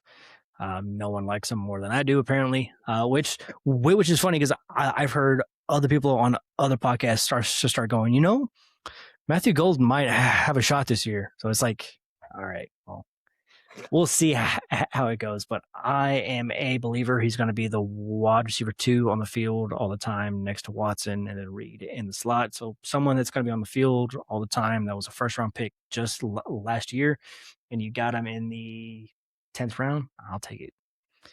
The pick that I didn't like was Jordan Mason, and I told you why beforehand, but it's because you don't have a QB3, you barely have a QB2, and Aaron Rodgers went in that same round where, or if you wanted to go Watson and have both of the QBs for the Browns, you really needed a QB3, and there was multiple options in that round, and Jordan Mason is your RB5 for this team. So I feel like you probably should have went with the QB route, especially since you don't have picks for the next 2 years. You are trying to compete now. And to be fair, Mason, Rodgers, and Watson are all probably toast after this year anyway. So go with the position that's going to help you win this year. What do you got? So I'll start. My favorite pick is Javonte Williams at the 6'10". I think he has longevity too, with the contract. I haven't talked about him much, but getting him at the 6'10", I think is very good value for where he's going, who on a good offense that scores a lot of points. And like I said, he's not a 1-year starter. I feel he signed a deal to give him multiple years, even if not this year, but maybe next year in the draft because of how great it is. They take depth. I still think he's probably the starter. That's a terrible pick, and I want you to tell me why, because look who went 2 picks later. Oh, yeah, I guess I probably prefer we'll get to that next guy because I'm assuming you're talking about him, but I still like it, so I'm just sticking to it. What I did not like is there is no QB2 on a win now team with no first and second next year and no first and second the year after. Like that. And Gus, you and I know how hard it is to trade for a quarterback without giving one up. Even if you're trying to move up, and get a usable one. It's almost impossible. And so, I mean, you're trying to thread the needle and hope Shedeur Sanders is the starter right away and plays all year and has a decent year. I can't guarantee that. I would actually probably bet against that. And I'm a Sanders fan. I actually think he got kind of screwed in the draft, but Pro Bowler, Shedeur Sanders. Yeah, excuse me. My bad. Pro Bowler. So yeah, that was my least favorite pick is the idea that there's no QB2 on this team. Yeah, I almost went Javonte as my least favorite is because 2 picks later was Cam Scatterboo. So, but it's fine. It's fine. Team strength is wide receiver. You got a good amount of them in best ball. It's a great place to have them.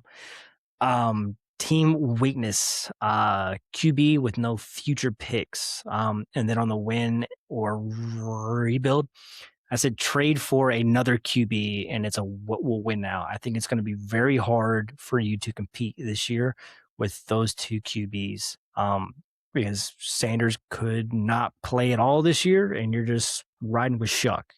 And Shuck gets hurt, or there's a bye week, you don't have anybody else to play. I'm not saying go trade away CeeDee Lamb and get one of the top QBs, but go find someone else that's going to start this year. A Jacoby Brissett, a Geno Smith from Colin, who we'll talk about him next, but I'm pretty sure you have on there that you should trade Geno. So perfect. Just that could work out. You got it. He'll probably ask for a 2-3 swap, stay firm on a third, and see what happens. He's not going to let him go. I'm not trading him for a third. Yeah, exactly. So it's probably a 2-3 swap to get Geno, which he doesn't even have a 2. Yeah. So she can give you a 3rd and a 4th for Geno. I'm sure you would take that, right? Nope. Well, he's the in-season darling that if he starts hot or has a couple touchdown game, that I would need a player. That's not worth it for me. All right, you got it. You got anything else for Lauren? No, just the only thing is in both these startups, I really liked what you were doing, your plan, and then one of them benefited me in the last in Dad's 34, and in this one, don't feel the need to trade one of your studs that you've already gotten. That would be my biggest recommendation to Lauren. Yeah, don't move players that you've already drafted for picks that you don't know who they're going to be yet, or if it's a significant down here, because just look at it.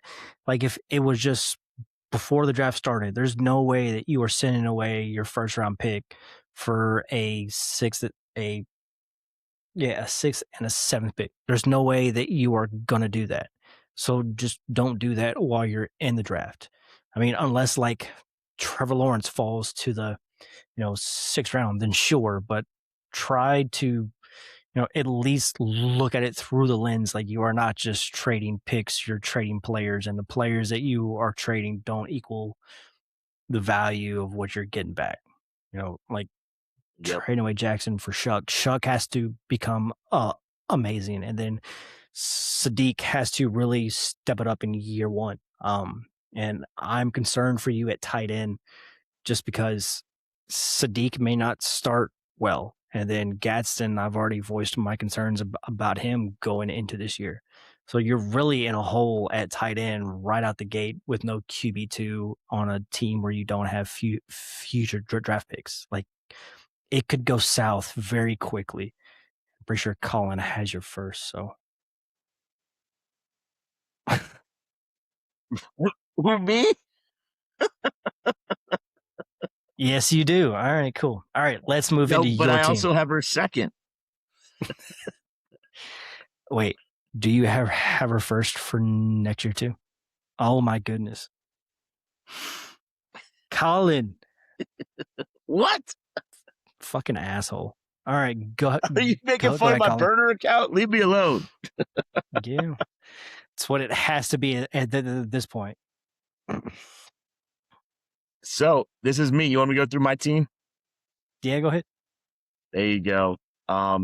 Just in general, it goes to how I like the startups, which is trading back and acquiring future assets, future picks, anytime possible. Now, as you'll see, there are certain times if I'm not getting the value I'm looking for and no one wants to trade, I'm willing to stick and pick. But in this one, as you can see, I was able to do it a good number of times. Um, let's start with my quarterbacks. I got Jackson Dart, CJ Stroud, Kyler Murray, and Geno Smith. I guess keep going down. Yep, That's it. that's my last quarterback, which makes 100% sense. My running backs are Jeremiah Love, Brees Hall, Nick Singleton, Isaiah Pacheco, Katron Allen, Ray Davis, Devin Neal, George Halani, Taj Brooks, Darquez Hunter, Samaje Perrine, Roman Hemby, Phil Maffa. What's Henry's first name? I forget. It might be Rod. You Xavier. drafted him. Yeah, that doesn't matter. I don't read first names, bro. Robert. You see? Henry. Almost. We go way back. Xavier Scott, Elijah Mitchell, Damian Pierce, Dean Connors, Ron Rivers, Damian Edwards, Pierre Strong, and Jalen Sailors are my running backs, just a few there. And then my receivers, oh, this gets ugly, is the nicest way to put it. I don't even know if I need to say names more than that, but I have Chris Bell, Romeo Dobbs, Chris Brazel, Isaac Tesla, Malik Washington, Adonai Mitchell, Caleb Douglas, and that might be it. Yeah, that's plenty of wide receivers for how awesome this team is. And then my tight ends, AJ Barner, Garner Helm, Terrence Ferguson, Jake Tonjes, Oscar Delt, Justin Jolie, Jack Endries, and Tyler Higbee, because no one remembers that Higbee is even in the league. And that is my team. And then we can go to the picks, which I'll quickly summarize best I can. I have 4 firsts and 27. Oh, let's see if I can do this right. 1, 2, 3. 7 seconds and 27, a third and 27, and 2 fourths and 27. Then I have 2 firsts and 28,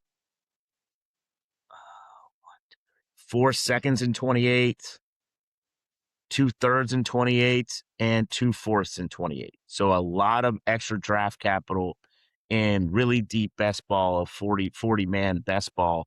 So those picks, you know, while a lot of these running backs at the end of the roster won't be even on teams next year, who knows which one will, which ones won't.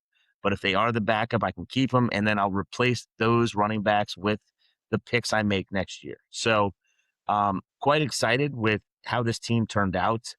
I guess I'll start quickly. My favorite picks, since I decided to actually state this, was, let me make sure I got it right here, is, how did I lose you? How did I lose it? Where are you at? Where are you at? Come back to me. Oh, I scrolled all the way up by accident. Oh, that sucks. My favorite pick were actually the depth at wide receiver I ended up taking, and I call it CC&C. I got Chris Bell, who was a rookie who was injured. I got Chris Brazzell, and I got Caleb Douglas for the Miami team that hopefully will find a wide receiver one. And it's really, I think they're good rookie options, like some of their tape. And because I got them so late, hopefully, either Chris Brell or Douglas will turn into someone. And I like the idea that I got them both and have all three of them. Brazzell's really a deep threat for now. He could develop into something as well. And so I just like that I got him real late. What picks were those? I got him 12-8 for Chris Bell, 14-2 for Chris Brazzell, and 23.2 for Caleb Douglas. My least favorite pick, the value is fine. It's just in best ball, having an old one-year quarterback rental for a team like mine doesn't really mean anything, and that's Geno Smith. I got him at the 14-11. I just felt the value was there. It doesn't match my team at all. It's honestly probably hurting my max points for even, well, I guess this is best ball, so maybe it won't, but it might because he'll hit my roster a couple times. So really, he's a guy I should be looking at right now before the season starts to get rid of on this roster and see what can I get for him. Can I get a 2-3 swap? I know you brought it up, but that's probably what I'd be looking for in a best ball to give someone a third quarterback. Is it going to happen? I don't know, but that's what I would do. If someone was just trying to trade a player, I have no idea what kind of value or what kind of player I'll be looking for. But Geno Smith doesn't fit the team. It just means I have to be active now. I don't think that's going to be a problem for you. Let's go to my picks. My favorite was Oscar Delt, someone that I have a lot of shares of, someone that I really think can step forward next year and be the third option for the Saints. And it's someone that me and you fought over pretty much all offseason in drafts. The pick I didn't like was Kyler Murray at the 7.5 for the same reason that you talked about Smith, but also for another reason, because you were so shallow at wide receiver. The next two picks was Price and Lemon, two guys that fit your build better than Kyler Murray, and also it would keep points off of your starting lineup, because you won't have a QB to fill those slots. You would just have Dart and Stroud, and by weeks and injuries, if one of those two guys isn't playing, then it's being filled with a guy that's going to score 5 points. So for your build, not having the wide receiver depth, taking a shot on Lemon, I think would have been a smarter move. But I get it. Kyler Murray could jump up in value this offseason, this season coming. And then you can trade him in season to a team once Kyler has popped off and you get another first plus for next year. So I get why you made the move, but just from a draft perspective, I would have rather had the wide receiver. That's fair. I always, like I said, I like to have 3 QBs, and the idea that I feel Murray is more than a Justin Fields. I feel he comes in, takes the job, plays better, and they give him a long-term contract in Minnesota. And so to me now, going into next draft, I'm not immediately committed to having to take a quarterback. Going to the next draft with all the extra draft capital now, I'll take the best player available at any position. Doesn't have to be a quarterback. So that's why I like having 3. If Murray, what is nice about the extra draft capital, if Murray turns into Justin Fields, then I'll use a future, 27 first on one of the quarterbacks coming in the league. All right, let's move on to the last team. Scuba Squad. This was his first startup with us.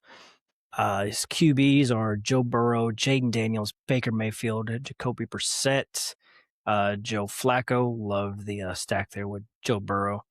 Gardner Minshew, Love the stack Browning. there with Brissett. Yeah. Get the fuck out of here. Andy Dalton as well.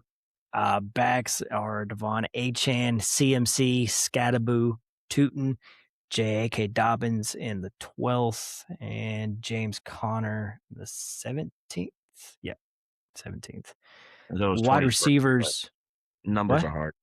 That was like the 21st round, 27th round. Oh, yeah. I can't see either. Math's hard.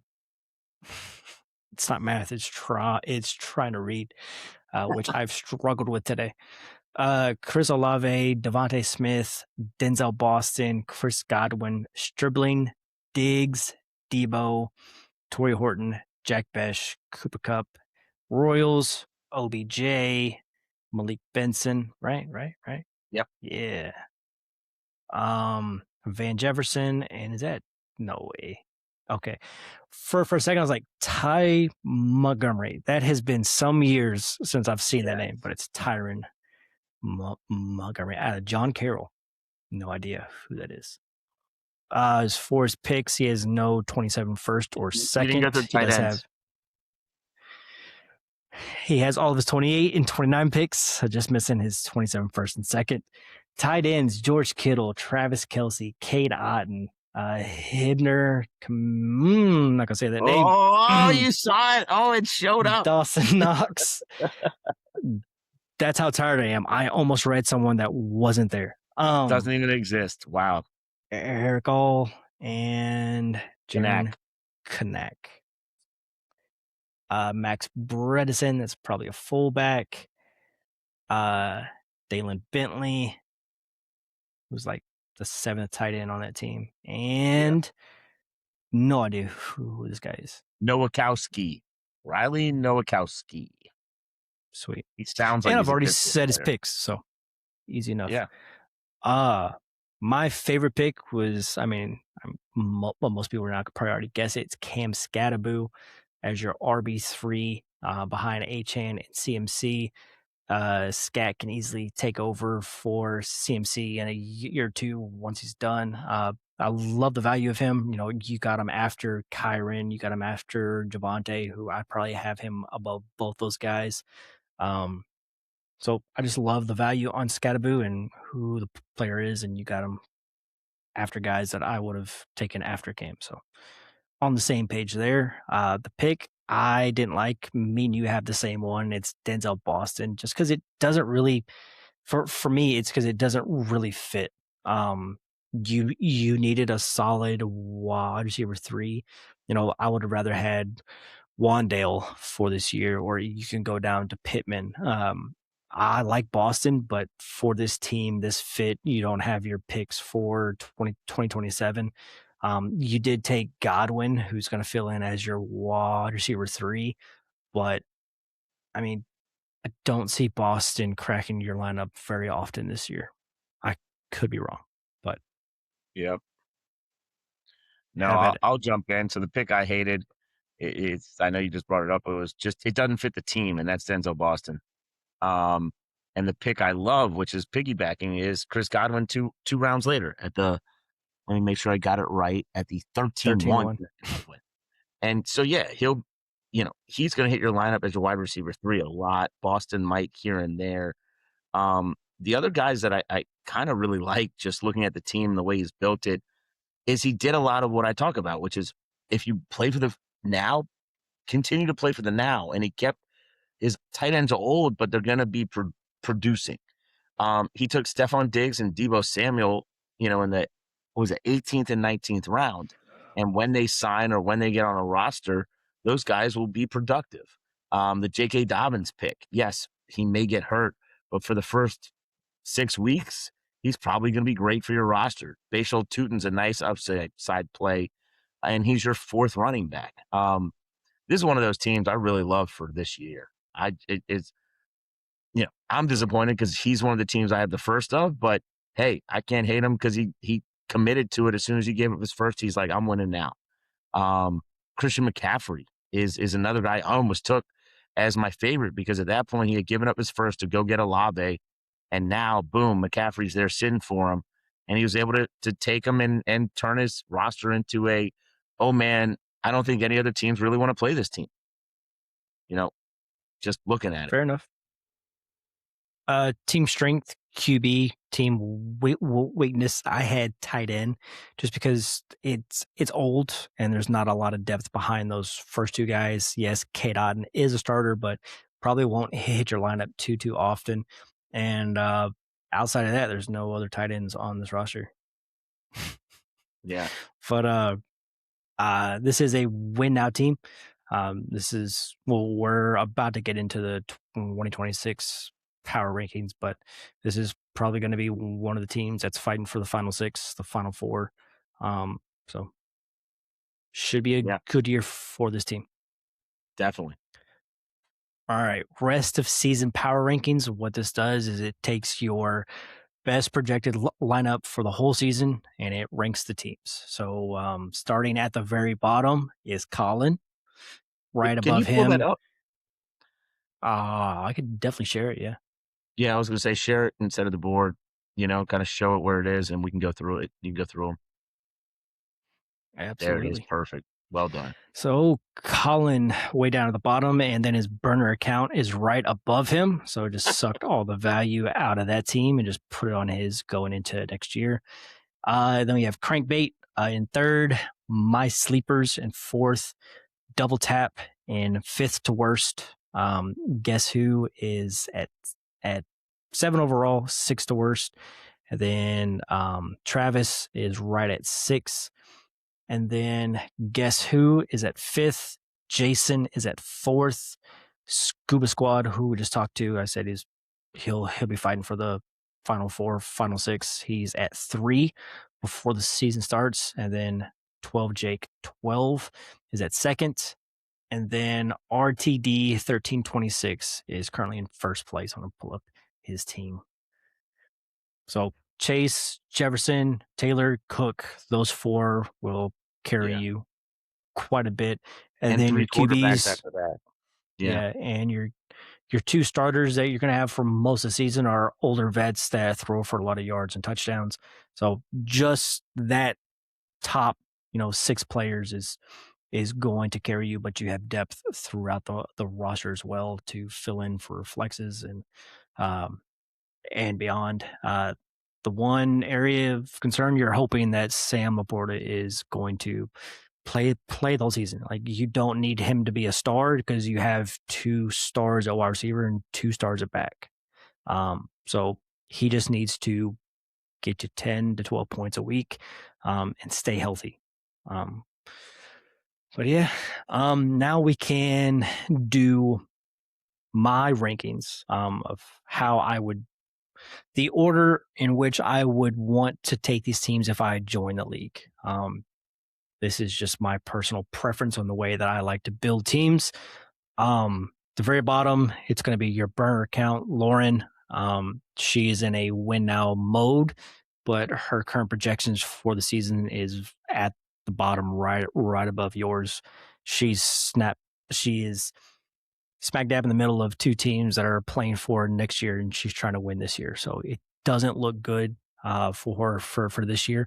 It could be a very rough first few years for this team for her. Next, I'm going to go Jake, 12 Jake 12. And it's just because there's not a whole lot of depth on this team. He doesn't have a lot of picks. Yes, he does have the 4 studs. I'm not the type of person that likes to invest a lot in back. So taking Bijan in the first is just something that you'll never see me do. And then Jackson is someone that I've been outspoken in saying it's probably time to sell while you can still get first round value for. But it's going to be a good team for this year, but going beyond that, it might have some issues. Next is going to be Scuba Squad. team looks good for this year. I liked the Burrow and Daniels at the very top. He didn't have a lot of wide receivers, and that's kind of where I like to build around. So not having the wide receivers, more than three deep that you feel confident in playing every week, that's kind of concerning to me. But that's just my preference. You're probably going to do very, very well this year. Next is going to be RTD 1326. Another guy at the very, very top for this year. Um, I I personally don't like the picks of JT and Cook. JT is going to his last year. Cook is getting older. I believe he's 27 now, if I'm not mistaken. I thought it 26. was Yeah. 26. Yeah. Yep, 26. It's just I don't particularly draft backs in the first 4 to 5 rounds. You would usually see me taking backs usually around the 6th, 7th, 8th round, and I usually grab a few there. But I'd like to load up my team with QBs and wide receivers and tight ends in the first, 5 rounds. Um, Next, it's going to be crankbait. Drafted straight down the board. It's a very young team, but the lack of future assets for a team that's trying to play for the future. Um, he's got some players that I like. He's got some players I don't like, especially for a rebuild like Harvey and Jones. At this point, I don't think I care about Pearsall or Zach Charbonnet personally, but I can dig the first 6 picks and then first maybe 6 or 7 picks. And then after that, there's not a whole lot that I'm too thrilled about. And not having the future capital when you're the third worst ranked team for 2026, you should probably have an extra few first, maybe 1 to 2 first, but to each their own. Next, we're going to go with uh, Double Tap. So he is staying right at 7. He was at 7 on the previous one. I liked the two QBs at the very top. I like the wide receivers that you did get. And he took a back in the third, but it's one that I felt like probably fell a little bit. He's usually a second round guy. So when there is a value on a back, maybe every now and then, but this is not that huge of a value. Usually he's towards the end of the second. So he's just fell maybe a few picks, not crazy value. I like the wide receivers and the QBs. And then I believe, no, he didn't have any extra picks. So he's here. Double tap. You're not at the bottom. So I'm sure you're pretty excited about that. Next at number 6 is going to be Guess Who. I like the wide receivers that he has. I like the QBs and the tight ends. It's a very strong core to go forward. Um, Good team there. And then I'll go Travis for Travis's 5th. The 2 QBs at the very top, even though those are probably 2 that I would try to sell and down tier to other QBs and try to get other guys just because they're getting up there in age and their play style, but they're still very valuable pieces. And the fact that he's got all of his picks, I like the wide receivers they took in Nico and Zay. I'm a fan of JMO. DK, not a huge fan of. I like K9. That's about where he goes. He's usually 4th, 5th round. And he's got all of his picks. So if he wants to push them in for this year, or if the season doesn't go well, then he can just push back into next year. Number 4 is going to be the other Eagles fan, Kilrow. A lot of wide receivers, and he kind of waited on QBs, but that's the 2 routes I had to go. Either I go heavy at wide receiver to start off, and then pick up older QB vets that I know are solid, at least for the next few years. Or I go heavy QB to start and then wide receiver and tight end. I like this team. It's a team that's going to compete this year. I don't believe he traded away a whole lot of picks. I could be wrong. I don't remember for his. Let me scroll up real quick. No, actually he's got the extra first. That's why I had him so far up. Makes sense. And then Jason is my number 3. Yes, he did take Gibbs in the first, but what he did with the rest is something that I really liked with the 2 QBs to follow it up. And then I liked his wide receivers, and he's okay at tight end. He's got a shotgun approach at tight ends, guys that catch touchdowns, and then Isaiah Likely, someone that I have held on to for pretty much his whole career in Dynasty. I've got a few leagues where I've just been waiting. I think it's finally time. Um, the one thing I didn't like was the Brooks pick, but I I can be okay with that if your other 9 picks before that are good. I believe he has all of his picks for next year as well. And then second is going to be my sleepers. Jinty, Warren, Love, Odunze, Marv, Cam Ward, um, Travis, uh, HN. Um, this team, I think, is very well set up to win now. And I believe he also has extra picks as well. I could probably stop sharing now so I can scroll through that doc. Yeah, he's got a bunch of extra picks. I think he has an extra first this year and 2 extra firsts next year. So, Yeah, he's got so the players mixed with the 5 first round picks he's got over the next 2 years really does it for me. He's got a good young core that can, if things go right, he can maybe compete this year, but he's probably playing for next year. And if he wants to contend this year, he can just move those picks.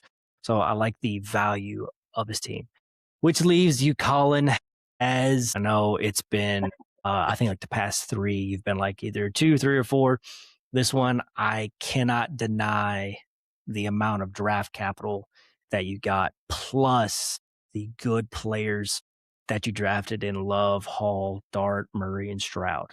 So having all those extra picks, I mean, we already went over it, but you've got 6 first rounders the next 2 years and like another 10 seconds over the next 2 years. That is hard to deny, just pure value. Like you could take over this team. Well, I could take over this team and move all those picks for players now and compete now, or I can just position myself for next year. And that flexibility is something that I really look for. That I'm not pigeonholed into a position where, okay, I don't have QBs and tight ends and also don't have picks. Like I'm kind of fucked. I'm going to have to take a loss on other positions to recoup some value and try to contend because I don't have picks. Here, you could go either way. You have all the value in the world as far as picks to do what you want this year. I know you won't trade them away. You'll hold them all and go into next year because you're a coward and you don't like to contend. Totally get it. There's guys out there that don't like to win. They just like to see all the first and seconds. I totally get it. God damn, it's so true. Just, roster baiting just to future picks is the best thing ever. Yeah, exactly. But just the sheer amount of value that's on this roster with those top 5 players plus all the picks, this is going to be a very scary team in the next 6 years. I'm kidding. The next 2 years, it's going to be looking pretty. So well done. You do this as much as you can every single draft. I get it. It sets you up long term and not trying to draft for now to win in a 2-3 year window. You're building for the next 4 or 5 years. That's something that you can do in these leagues because these leagues aren't going anywhere. If you're joining a new startup and you don't know the people that run it, then you might not take this approach because you may never see a season where you can actually use all these picks. So Very you've true. got the platform to do that where you can play for the next 20 years and you'll probably be competitive for at least half that. So I hope. Hey, first time you give me number 1, I appreciate it. Everyone else is going to watch this and call bullshit, as they should. I did something a little bit just on the side too, Gus, that I'll bring up. I had a little fun and I said, who are going to have the first 2 rookie picks for next year? Which teams I think are the bottom for this year? And I actually put me as having the first pick, and I had Crankbait as getting the second pick. based on what I saw the numbers, whatever, but that's where I think the projections go. And then I had a little fun and I actually decided to say I have projected the championship game and the winner. I have, let me get the name correct. Sorry, it's Guess Who 145 playing in the title against Scuba Squad, and I have Scuba Squad winning it. So that Okay. is my projection for this league, which could be a curse, probably is. But I decided to have fun. Since you do the rankings, I wanted to go through first couple picks, who makes the title and who wins it. Yeah. You'll probably have the first two picks, yours and then Lauren's, because you have hers. But I mean, if things go bad at tight end and QB, it's going to be hard for her to keep up with the backs and QBs. And I mean, with the backs and receivers, it's just if you have a glaring hole at the tight end and QB position, it's just going to be very hard. But there's a good chance that she gets close to the playoffs if Shuck balls out and Sanders is the starter for the full year. So she can definitely get there. It's just an uphill battle, and not having any picks to make any moves is just difficult. But Yes, she needs if to thread I the was needle. her, I'd probably try to trade trade down to a QB, and also get a tight end on top of it. Like maybe like I don't know, like a Goff and a Kyle Pitts plus like a pick or two, you know. Uh, just try to add more of a, or trade Shuck and Sadiq for Jackson, you know, just looks like something like that. But no, there's definitely moves that she can make. It would just involve trading away players instead of picks, unless she wants to cash out of Right. 29 as well. But me personally, I'd probably go ahead and move Lamb, since you can still get a haul for Lamb. It won't be much longer where you can do that. I believe he's 20. He'll be 28 this year, so he'll like within the next year or two, he's going to start taking the AJ Brown route, where he's going to be dropping in value just because of age, not because of talent. Yeah. But yeah. All right. Well, I think that ends it for this one. I believe I have the dad advice this week, and You something do. that I something that I notice quite often is my kids will match the energy that I give off. Like if they are upset and then I start like being funny and making jokes, it goes away. Like they are no longer upset, they're no longer crying. But it also works in reverse. If they're happy and, you know, in a good mood and you're not, well, guess what? They're not happy anymore. So project what you want them to feel, you know, which I would hope would be to be happy. And when they're sad, you know, try make jokes or say something funny, and it'll all go away. Uh, Especially at, you know, 4 years old. Not saying that you can do that with a 17 and 18-year old, but maybe you can, you know. But I'm not Yep. there yet. I love it. Positive energy breeds positive energy. Negative energy divulges, and everything just goes south. Yep, absolutely. Well, all right. I think that'll call it for this one. After this one's posted, I'm making the startups for dads 36 and 37. Those will be the last two startups for this off season, and we'll also do the drafts for the chapter leagues as well.